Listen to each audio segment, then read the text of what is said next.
تستقدمون، اللہ تعالیٰ کہتے ہیں ایک لمحہ آگے کیا جاتا ہے نہ پیچھے کیا جاتا ہے. تو اتنا قریب حساب ہونے کے باوجود بھی انسان غفلت میں ہے، دنیا کے معاملات کے اندر اس طرح ڈوبا رہتا ہے کہ اپنی آخرت کو بھول جاتا ہے، اللہ رب الجلال کی عبادت کو بھول جاتا ہے، اپنی موت کو اور اس کے لیے تیاری کرنے کو بھول جاتا ہے. اللہ کے رسول صلی اللہ علیہ وسلم سے پوچھا گیا کہ من اقیس الناس، اللہ کے رسول لوگوں میں سب سے عقل مند انسان کون ہوتا ہے؟ اگر میں آپ کو کہوں نا کہ چند سیکنڈ کا ہم یہاں پہ وقفہ کرتے ہیں اور آپ ایک فہرست بنائیں اپنے دل و دماغ کے اندر 5 کامیاب ترین لوگوں کی، تو آپ کے ذہن میں فوری طور پہ جن کامیاب لوگوں کے نام آئیں گے نا، یا عقل مند لوگوں کے نام آئیں گے جو آپ کو لگتا ہے کہ یار یہ بہت عقل مند ہے، وہ کچھ ایسے ہوتے ہیں جو ہمارے ذہن میں آتے ہیں جنہوں نے بڑے اچھے طریقے سے اپنے کاروبار کو مینج کر لیا، جنہوں نے مشکل حالات میں بہت اچھا پرفارم کر لیا، جنہوں نے بڑے بڑے اچھے عہدے اور چیزیں حاصل کر لی. تو ہمارے ہاں عقل مندی کا معیار یہ گنا جاتا ہے جو اچھا اسٹیٹس حاصل کر لیتا ہے. اللہ کے رسول صلی اللہ علیہ وسلم نے فرمایا کہ اکثرهم ذکرا للموت واستعدادا لها، لوگوں میں سب سے عقل مند وہ ہے جو اپنی موت کو سب سے زیادہ یاد رکھتا ہے اور اس کی سب سے زیادہ تیاری کرنے والا ہے. تو اس لیے انسان کو غفلت کی زندگی چھوڑ دینی چاہیے اور ہر وقت اپنی آخرت کے لیے، اپنی موت کے لیے تیار رہنا چاہیے کہ جب بھی اللہ کی طرف سے آرڈر آ جائے میں بالکل تیار ہوں، میرا جس وقت بھی حساب لے لیا جائے نہ میں اعمال میرا نیکیوں والا پلڑا بھاری ہو جائے. اس انداز میں ہر وقت اپنے آپ کو تیار رکھنا چاہیے. پھر آگے اللہ تعالیٰ فرماتی ہے کہ یہ کہتے تھے کہ هل هذا الا بشر مثلكم، یہ تو تمہاری طرح کا انسان ہے، اس کی بات کیوں مانتے ہو؟ افتعبدون السحر وانتم تبصرون، یہ تو جادو کرتا ہے.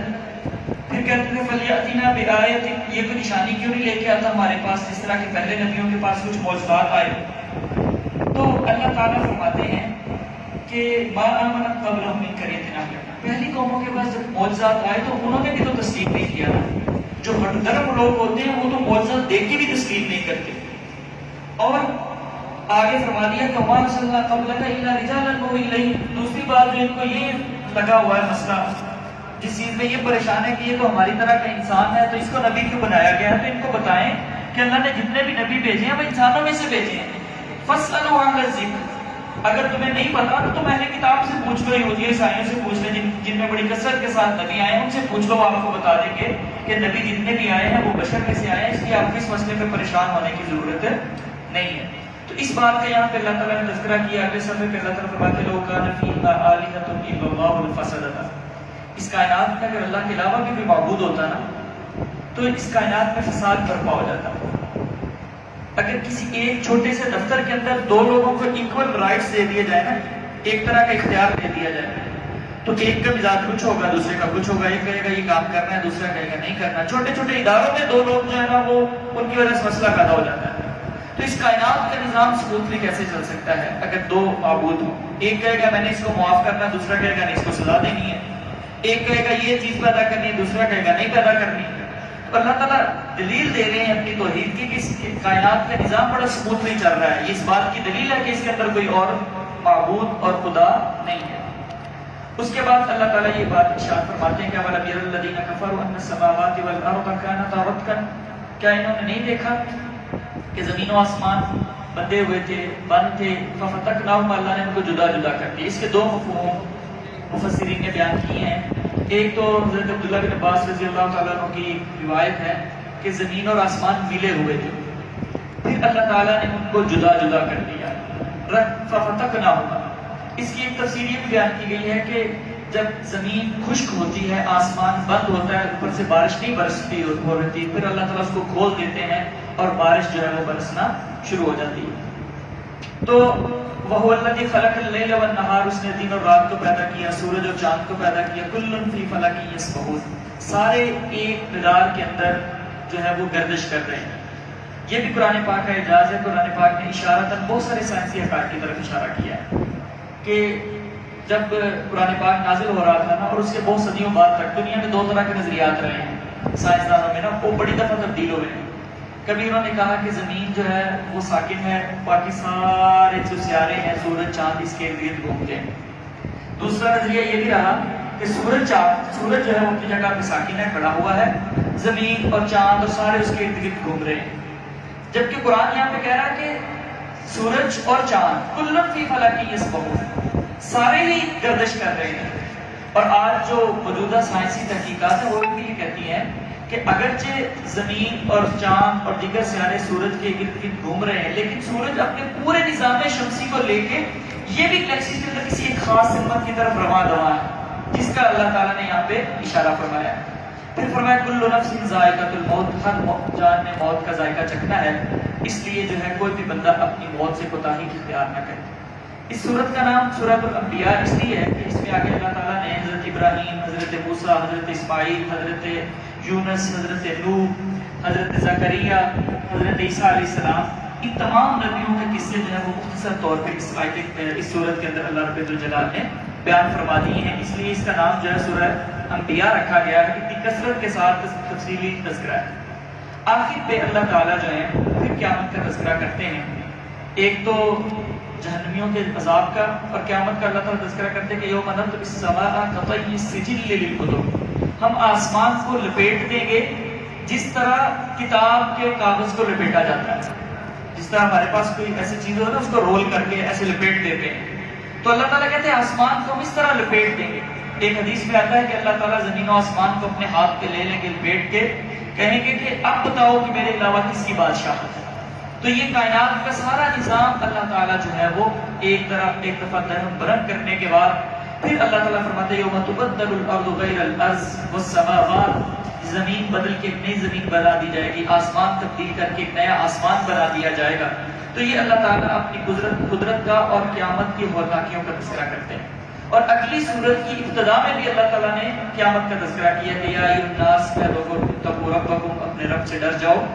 ان زلزلۃ الساعۃ شیء عظیم، یہ قیامت کا زلزلہ بہت بڑی چیز ہے، لوگ گھبرا اٹھیں گے. اللہ تعالیٰ کہتے ہیں گھبراہٹ کا عالم یہ ہوگا ترونھا تذہل کل مرضعۃ، دودھ پلانے والیاں اپنے بچوں کو بھول جائیں گی. جب بچہ چھوٹا ہوتا ہے نا، خاص طور پہ اس ایج میں جب ماں اس کو دودھ پلا رہی ہوتی ہے تو اس سے بہت زیادہ پیار ہوتا ہے، تو فرمایا اس کی بھی پرواہ نہیں کریں گے، اس کو بھی بھول جائیں گے. اتنا سخت دن ہوگا. وَتَضَعُ كُلُّ ذَاتِ حَمْلٍ حَمْلَهَا، حمل گر جائیں گے، اتنی شدت ہوگی، اتنا خوف ہوگا. وَتَرَى النَّاسَ سُكَارَىٰ، اور تم دیکھو گے کہ لوگ نشے میں ہیں. وَمَا هُمْ بِسُكَارَىٰ، وہ نشے میں نہیں ہوں گے. وَلَٰكِنَّ عَذَابَ اللَّهِ شَدِيدٌ، اللہ کا عذاب اتنا سخت سامنے نظر آ رہا ہوگا کہ ان پہ ایک نشے کی اور بے ہوشی کی کیفیت طاری ہوگی. اتنا سخت دن ہوگا. حدیث مبارکہ میں آتا ہے کہ لوگ پریشان ہو جائیں گے کہ ہمارا حساب و کتاب بھی شروع کر دیا ہے. جنت جہنم تو بعد کی بات ہے، کم از کم اس عذاب سے تو جان چھوٹے. سورج قریب کر دیا جائے گا، اس کی توازن اور حرارت اس قدر بڑھ جائے گی کہ لوگ پسینوں کے اندر ڈوبے ہوئے ہوں گے. پھر نبیوں کے پاس جائیں گے، حضرت ابراہیم کے پاس، آدم کے پاس، موسیٰ کے پاس، عیسیٰ علیہ السلام، ایک ایک کر کے نبیوں کے پاس جا کے کہیں گے کہ اللہ سے سفارش کریں کہ ہمارا حساب و کتاب بھی شروع کر دیا جائے. لیکن اس دن کی ہولناکی کا عالم یہ ہوگا، اس دن اللہ کے جلال کا عالم یہ ہوگا کہ کوئی نبی بھی اللہ کے سامنے جانے کے لیے تیار نہیں ہوگا. کہیں گے ہم نہیں اللہ کے سامنے جا سکتے. اللہ کے رسول صلی اللہ علیہ وسلم فرماتے ہیں کہ پھر میں جاؤں گا اور اللہ کے عرش کے سامنے جا کے سجدہ ریز ہو جاؤں. اللہ تعالیٰ کہیں گے ارفع رأسک یا محمد، اے محمد صلی اللہ علیہ وسلم اپنا سر اٹھائیے، سل مانگیے تو آپ کو دیا جائے گا، بتائیے کیا مانگنے آئے ہیں. تو میں سفارش کروں گا کہ اللہ یہ امت بڑی پریشان ہے تو ان کا حساب و کتاب شروع کر دیا جائے. تو یہ اس قدر ایک ہولناک وہ دن ہوگا جس کی طرف اللہ تعالیٰ جو ہے وہ انسان کو متنبع فرما رہے ہیں. اس کے بعد اللہ تعالیٰ یہ ارشاد فرماتے ہیں کہ کچھ لوگ ایسے ہوں گے جو جنت میں چلے جائیں گے اور کچھ جہنم میں چلے جائیں گے. جو جہنم میں چلے جائیں گے فرمایا قطعت لهم ثياب من نار، ان کو آگ کے کپڑے پہنا دیے جائیں گے. اب آپ تصور کریں کہ آگ کے کپڑے، گرمی کے موسم میں تو تھوڑا سا کپڑا ہی موٹا ہو جائے نا، تھوڑا سا گرم کپڑا پہنے تو انسان کی کیا کیفیت ہو جاتی ہے. تو فرمایا آگ کے کپڑے پہنا دیں گے. یصب من فوق رؤوسهم الحمیم، اوپر سے گرم کھولتا ہوا پانی پھینکیں گے ان کے اوپر. یسحر به ما فی بطونہم، جب اس پانی کو پیئیں گے تو ان کے پیٹ کے اندر جو کچھ ہے وہ پگھل جائے گا. والجلود، ان کے جو جسم ہیں وہ بھی پگھل جائیں گے. وَلَهُمْ مَقَامِعُ مِنْ حَدِيدٍ، لوہے کے ہتھوڑے کے ساتھ ان کو سزا دی جائے گی. یہ اللہ تعالیٰ سزا بیان کر رہے ہیں اپنے نافرمانوں کی، جو دنیا میں اپنی مرضیاں کرتے ہیں، اپنی خواہشات کی تابعداری کرتے ہیں، اللہ کے ذکر کو، اس کی نمازوں کو، اس کے احکامات کو بھول جاتے ہیں اور فرمایا اس کے مقابلے میں کون لوگ ہوں گے؟ یدخل الذین آمنوا وعملوا الصالحات، جنہوں نے نیک عمل کیے ہوں گے، جو اللہ کی عبادت کے لیے وقت نکالنے والے، باغات میں جن کے نیچے نہریں چلتی ہوں گی، یحلون فیہا من اصابع من ذہب ولؤلؤا، سونے اور موتیوں کے زیورات اللہ تعالیٰ ان کو پہنائیں گے. اور فرمایا وَلِبَاسُهُمْ فِيهَا حَرِيرٌ، ان کو آگ کا لباس اور ان کو اللہ تعالیٰ ریشم کا لباس پہنائیں گے. وَهُدُوا إِلَى الطَّيِّبِ مِنَ الْقَوْلِ، اچھی بات کی طرف اللہ تعالیٰ نے ان کی رہنمائی. تو یہ اللہ تعالیٰ نے کمپیریزن کر کے دو راستے بتا دیے کہ دو راستے میں نے بتا دیے ہیں، آگے تمہارا اختیار ہے کہ تم نے کس راستے کو اختیار کرنا ہے. یہ جو جہنم کی طرف جانے والا راستہ ہے یہ ہے بڑا مزیدار. دنیا میں جو مرضی کرتے رہو، حرام کھاتے رہو، فحاشی بے حیائی کے کام کرتے رہو، شراب پی کے لذت محسوس کرو، جو مرضی کرتے رہو. تو یہ بڑا لذتوں اور عیش و عشرت والا راستہ ہے، لیکن اس کا انجام بڑا سخت ہے. دوسرا جو راستہ ہے وہ ہے بڑا مشکل سے، وہ جو اٹھے نیند آ رہی ہے لیکن بستر چھوڑ کے چلے جی نماز پڑھنے جائیں. جب عین دوپہر کے وقت کاروبار کا وقت ہوتا ہے، پھر مؤذن کہہ دیتا ہے کہ چلو ابھی بند کرو دکان، اب آؤ اللہ کی طرف. حرام کمانے کے بے شمار ذرائع ہوتے ہیں اور ضروریات بھی بڑی ہوتی ہیں، یہ بھی کام ہونے والا ہے، لیکن انسان کہتا ہے نہیں یار اللہ نے منع کیا یہ کام نہیں کرنا. فحاشی اور بے حیائی کی چیزیں عام ہیں معاشرے کے اندر، دل بھی کرتا ہے انسان کا، لیکن اپنے آپ کو روک لیتا ہے کہ نہیں یہ میرے رب نے منع کیا ہے. تو یہ رستہ آسان تو نہیں ہے، لیکن اس کا جو انجام ہے نا وہ بہت اچھا ہے. اس کے آگے جو انعامات ملنے والے ہیں نا وہ بہت اچھے ہیں.